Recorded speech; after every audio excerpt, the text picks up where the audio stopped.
what's up guys? I am Josh Yee from Not Creators, and I am the creator of a move that's known as the fake bind. The fake bind is a really good trick if you're new to unresponsive yo-yos, and I'm going to teach you guys how to do it right now. So for unresponsive yo-yos, yo-yo's not going to come back by itself. If you try to pull it up, it's just going to sleep at the end of the string. So to bring it back, you're actually going to have to get the string to bind around the center or the axle of the yo-yo for it to be able to come back.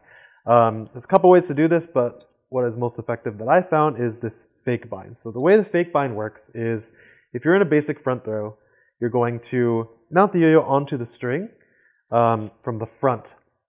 And what you're going to want to do is pinch the string that is on your non-throw hand, that is the hand that is not the yo-yo hand.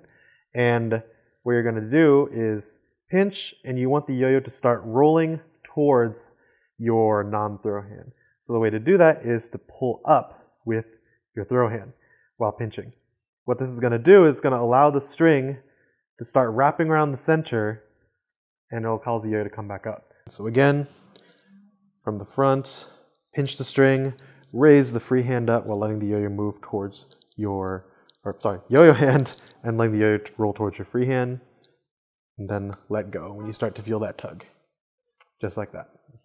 If you're used to yo-yos, you're probably used to responsive yo-yos. Yo-yos that you would throw down, you can just tug, and they would just come back to your hand. Modern yo-yos are not able to do this. And one of the reasons why companies started developing these unresponsive yo-yos, yo-yos that don't come up by themselves, is that having unresponsive yo-yos allowed us to create more complex tricks. With the wider gaps, we're able to create things that are more technical, and less friction on the string just allows for creation of all kinds. So years ago, when unresponsive yo-yos first kind of became a thing, we had what was known as the original bind, which is pretty much done in a really kind of awkward way, which would sort of cause a lot of bunching up of string, and just when you threw the yo-yo out again, it would kind of not really look very nice. It would kind of feel a little awkward.